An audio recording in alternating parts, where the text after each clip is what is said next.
have Mr. Arun Anand, one of the most prominent research scholars in this region, and also he is running a very influential YouTube channel named The Nationalist View, sir. The Nationalist View. Thank you very much for correcting me, Mr. Anand. So, welcome to this show, Mr. Anand. And we would like to tell our readers and viewers that Mr. Arun Anand is also kindly regularly contributing his valuable articles on diversified issues in press. Let's begin with the nuclear scandal.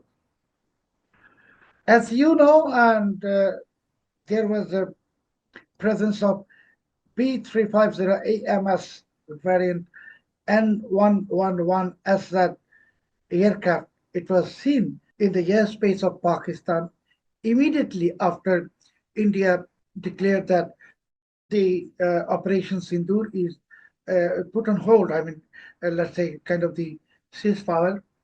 And while Pakistanis were celebrating on the streets, firing crackers, there is this B350 aircraft on the space, which is only appearing on the space where there is some kind of nuclear setback. So with this scenario, I mean, what we have exposed in place, revealed in place, that you have also contributed immensely to this story. I mean, what's your opinion? What's happening in Pakistan? Yeah, what's happening in Pakistan, there are two things which are happening. One is the nuclear leak, and second thing is that the Pakistan as a state, and unfortunately, Pakistan as a society also remains in delusion. So I'll talk first about the nuclear leak. So in fact, I should give credit to you. You were the first one who broke this story on X when you mentioned about it, and then it went on viral. And then I checked about this with my sources. And what I've come to know, there are three things which I've come to know. One, that there is every possibility that there is a nuclear leak. Two, this nuclear leak has happened not because the Indian Air Force struck near, as it was alleged earlier, that Indian Air Force had struck near Kirana Hills or at Kirana Hills, which houses the nuclear arsenal of Pakistan. That is one of the sites. But actually, it was the missile launch by Pakistan which went haywire. And when this missile launch went haywire, so the missile exploded there itself. And probably the security arrangements made by Pakistan as far as its nuclear arsenal was concerned. So it was also not up to the mark, because we have seen earlier, even in Balochistan right now, where the earlier nuclear tests were conducted, people continue to suffer from radioactive, diseases caused due to radioactivity. So there is ample evidence. The Diplomat, an international journal, has carried out extensive investigation on that and has published several reports. Several other international publications have also published these reports. So overall, there is a nuclear leak. The Pakistan authorities, so now what they are trying to do, they are trying to put down, they have clamped a censorship on the press there. They have blocked the access of the local journalists.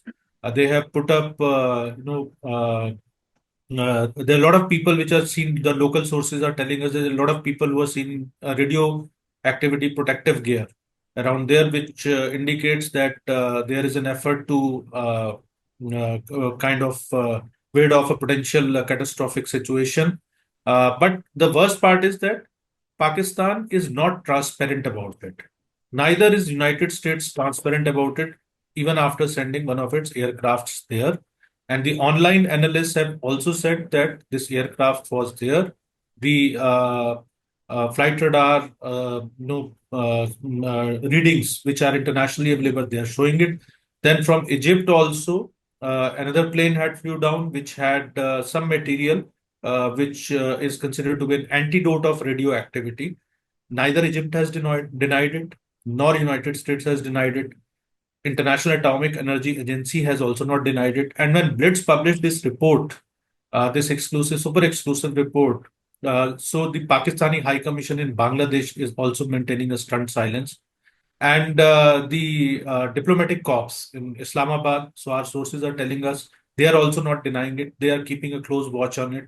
So it's an unfolding situation of a potential catastrophe. And while this is happening, the Pakistani army, they have they have kept, as always, this society of Pakistan in delusion, and they are celebrating their victory over a war where they were thrashed by the Indian armed forces. They are celebrating their own false victory, which is actually their own suicide. Mr. Arun Anand, you know this information. Still, we would like to share with our viewers that following this incident that Mr. Anand was describing about the missile setback, so some of the eyewitnesses within the closer vicinity of that area, 11, they have disappeared from their families, and out of those 11 people, 2 are members of Pakistan Armed Forces. So they have been abducted, we can understand, by ISI because Pakistan wants to hide. Now, following this, their own missiles launch, failure of the missile launch, Pakistan fearing radiation, they requested the United States for some help in deploying this B-350 AMS aircraft. And it was deployed in coordination with the United States to assess the nuclear damage. And this aircraft is repeatedly appearing on Pakistani airspace, and it is still assessing the damage. But you and I and all of us understand that such cases, the damage cannot be even calculated or imagined by any of the experts because it keeps on spreading. Because as you have mentioned that even earlier when Pakistan went for nuclear test, there was some catastrophe or consequences. But now this is a massive catastrophe, which we understand it could even turn into a similar incident of the Chernobyl, because the state is suppressing, and Americans even are, until now, it is almost 5 days since that accident. So 5 days, until 5 days, they are still assessing. So I think this damage is massive, and the fear within the Pakistan Armed Forces and ISI is, as you know, that a very large number of people from Punjab are in the armed forces, in ISI, and also these Punjabi people, they play an important role in Pakistani administration and politics. Administration, I mean civil administration. So actually, in other words, their own area is hit and put into rather mere destruction by the Pakistani army. So this is why maybe the main reason of Pakistan's fear is they don't want people to know what has happened, because they don't want Punjab and Punjabis to revolt against Pakistan. So how do you assess this particular situation? Mr. Chaudhary, a great question. I think, actually in Pakistan, it is not the government of Pakistan, it is the government of Punjab. And if you look at the armed forces also, it is not the army or air force or navy of Pakistan, it's the army, air force and navy of Punjab. Punjab has dominated, Punjab has exploited rest of the provinces. And in fact, if you look at the foundation of Pakistan, Jinnah, Muhammad Ali Jinnah, who played a leading role. It was basically to protect the land holdings of certain big zamindars, certain big, people who had thousands of acres of land. So they knew that if they will be part of the independent India, so this land will be redistributed. So to protect that, actually, Pakistan was formed. If you look at the formation of Muslim League also, or people who were driving the Muslim League also, so largely they were big landlords from Punjab, Muslim landlords from Punjab. So the foundation of Pakistan is basically, fundamentally charted its future course. Then we have seen what happened in 71 also. Prior to that, there was a genocide. Bangladesh got liberated. Now, Balochistan is like an independent country. Khyber Pakhtunkhwa, we have seen it is not with Pakistan. We have seen Sindh is also to a large extent now not with Pakistan. Waziristan also we have seen. So it's only basically Punjab. And the resentment which grew overall, right since 47 was basically the domination and exploitation of Punjab. Now, this Punjab itself is under scanner because, as we were discussing earlier off camera, that Kinara Hills, from where this nuclear leakage is apparently happening, so it is in Punjab. The worst part is that the Pakistani army and the Pakistani government, which is basically, as I said, the government of Punjab or the army of Punjab, they, because of their non-transparency, they are putting risk. They're putting at risk lives of thousands of or lakhs of people in the province of Punjab. And I believe, that the social media posts, they are being taken down. People who are complaining about the diseases or the immediate symptoms like cough, rashes on the skin, and other symptoms which immediately come after the when people come in contact with radioactive materials or in radioactivity. So these posts are systematically taken down, and uh, a number of as you also mentioned, a number of people who were trying to inform the common people about this catastrophe. So they have been picked up by ISI. So I think it's a catastrophe which is unfolding, and one of the prime reasons is the not only the inefficiency of the Pakistani establishment, but also the non-transparency, and also I would say now, to some extent, probably the West needs to step in before this catastrophe goes out of control.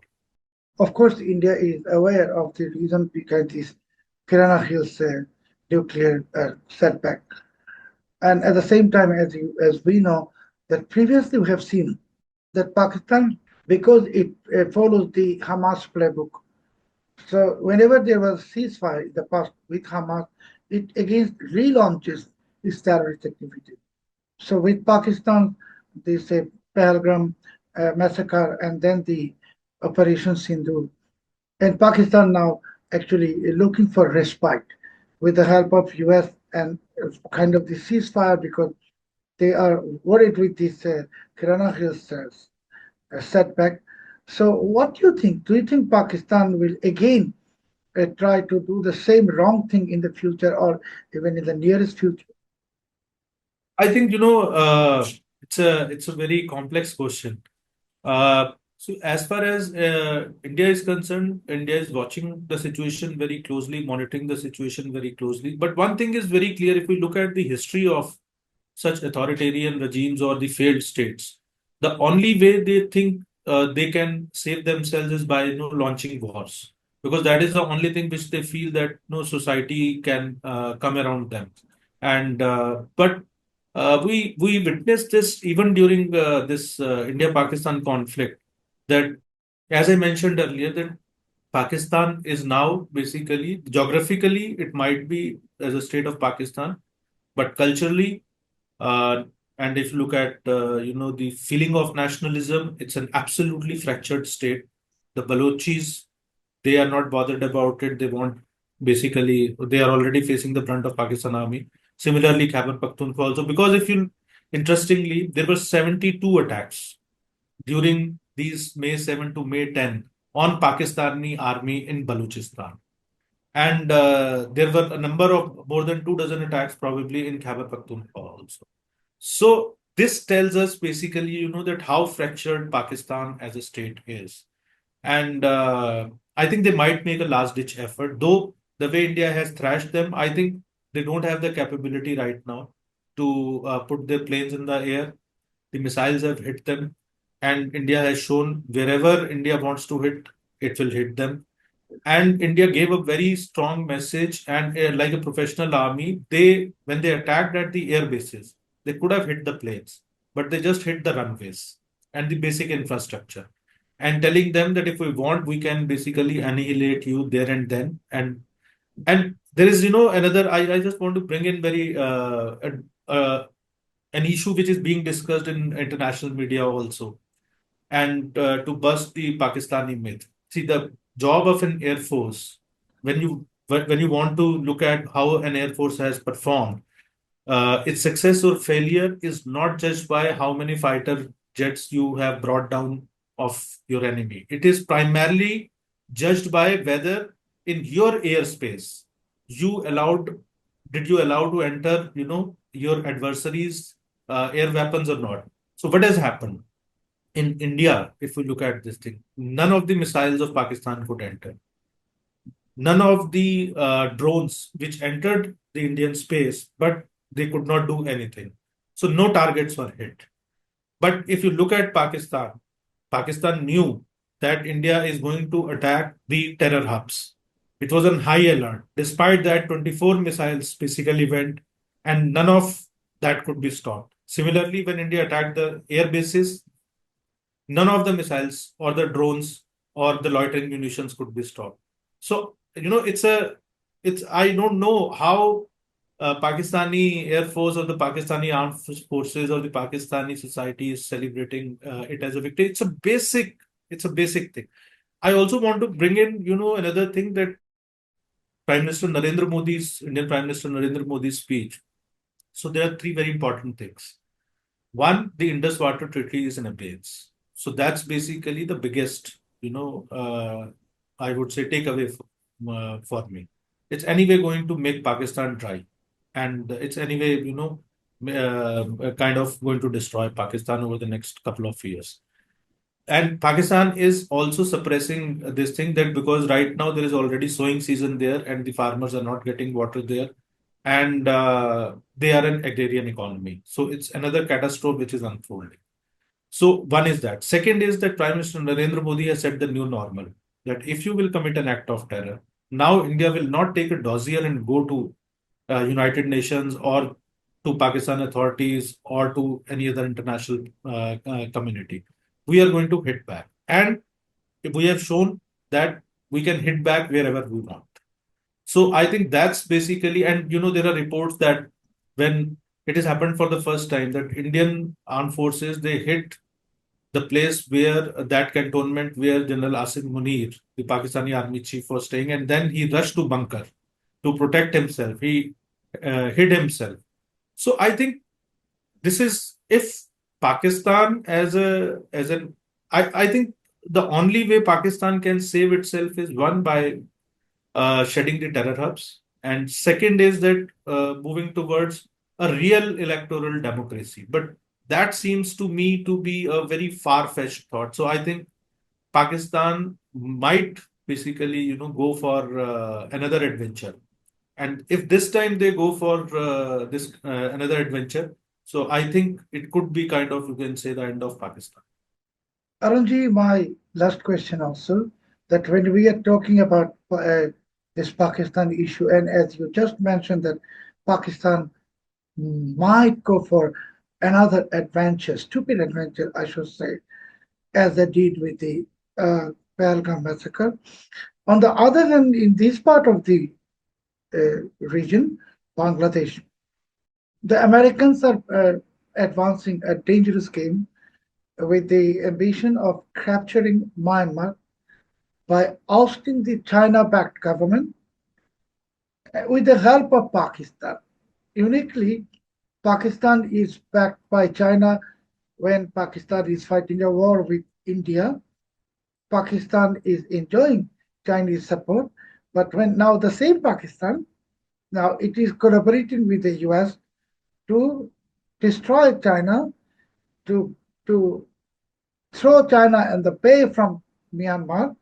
And you and I both know that once America's ambition of conquering Myanmar is successful, that America will further go beyond the Myanmar border and try to enter into the Chinese territory. So when the China is already getting blank threats from the United States and the West centering Taiwan, it had earlier got the same threat regarding Hong Kong. There were some student protests in Hong Kong. I mean, they wanted to implement a China Spring project similarly as Arab Spring or Bangla Spring that has been foiled. So the Americans tried, particularly the past administration, they tried to play the card, Taiwan card, And now, America under Trump is playing the dangerous card. They will conquer Myanmar. Pakistan is with America in causing the tremendous damage to China, and ultimately Pakistan will be with US when if US enters the Chinese territory. So how you see this equation?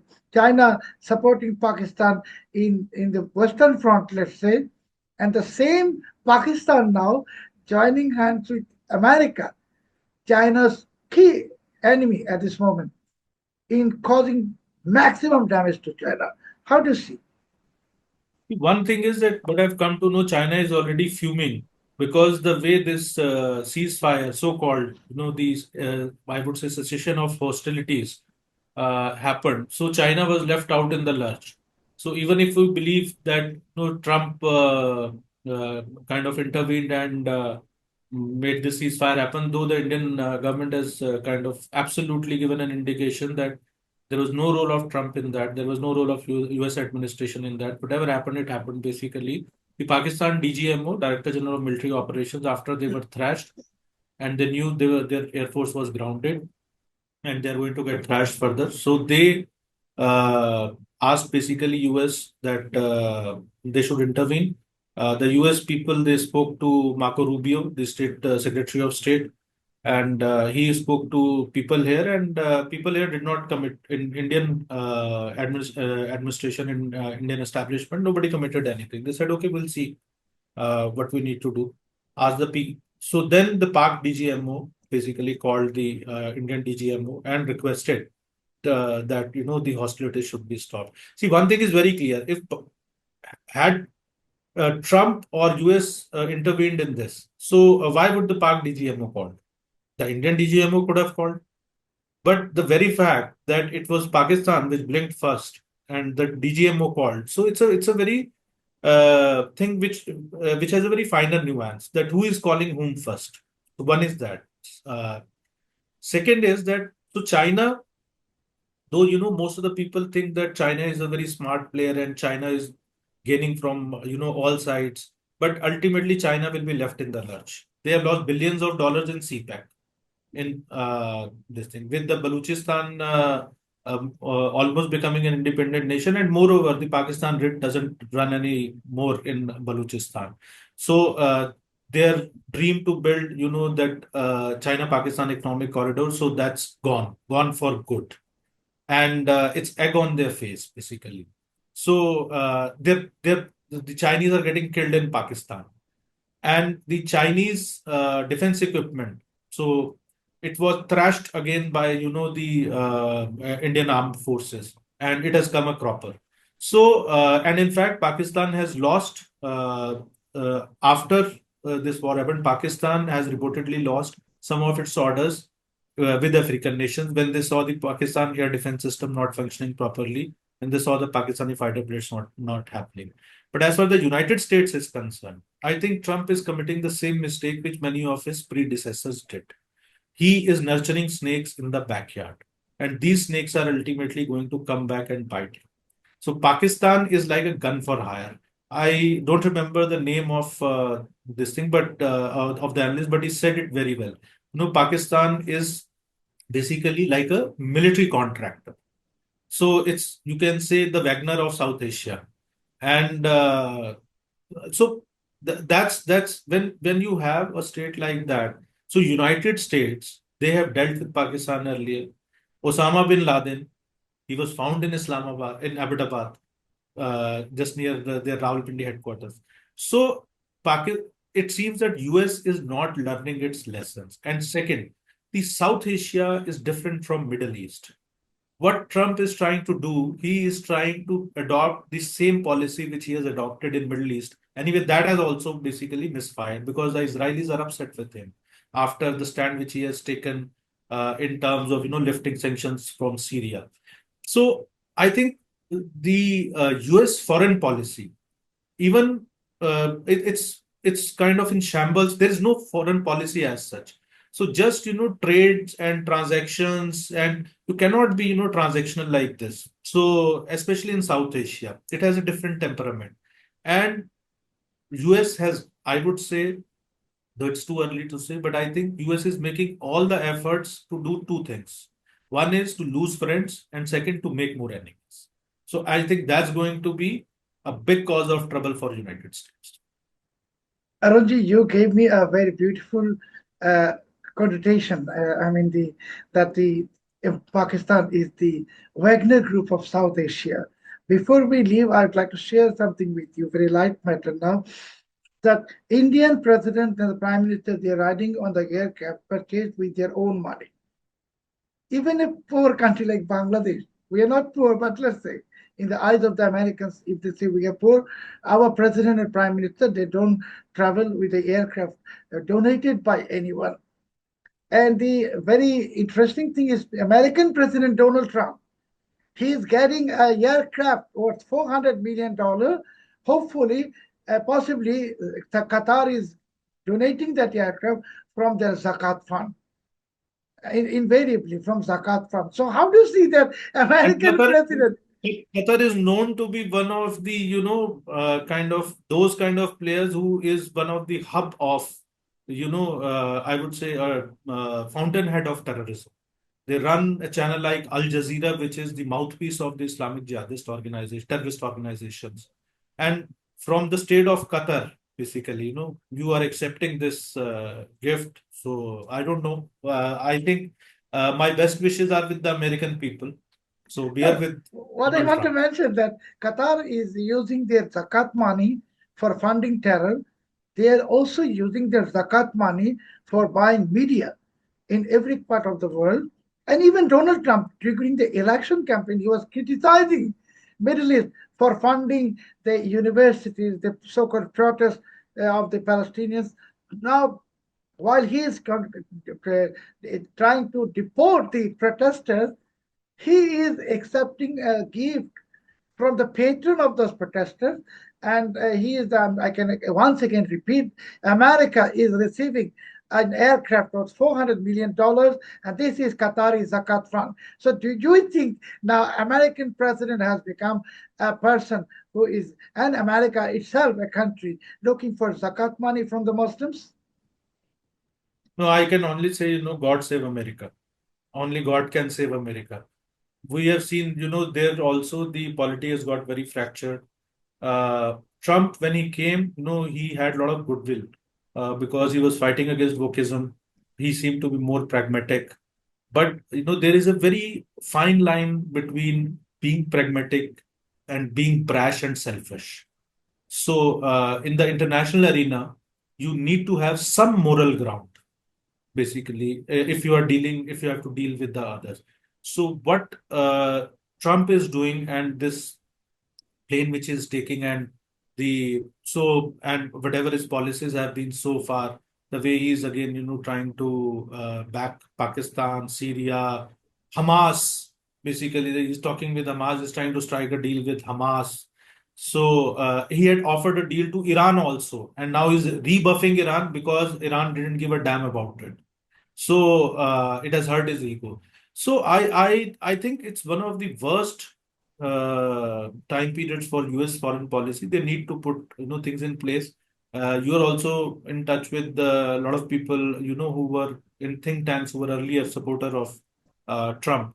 So I see across the board, even number of Republican think tanks, Republican thinkers, they are becoming increasingly uncomfortable with what Trump is doing. So as I said, God save America. Arun Anand, thank you so very much for kindly granting your very precious time. And talking to you is very encouraging. And your viewers, before we say bye, I'd like to remind to you again, your president, I mean, I'm talking to Americans, your president is receiving an aircraft with the Zakat Fund of Qatar, and your president is so offering $5 million citizenship. It's like a crypto scammer. So, as my fellow journalists say, God save America, we can only say, God save America. And onward, never laugh at us. We, in your words, the so-called third country nation. We are not third world or third country. Actually, you are the third world. We are not. Write something. We have some shame a president of the United States is receiving an aircraft as zakat, and he is asking people to give buy citizenship with $5 million. Crypto scammer. I don't know what to say else.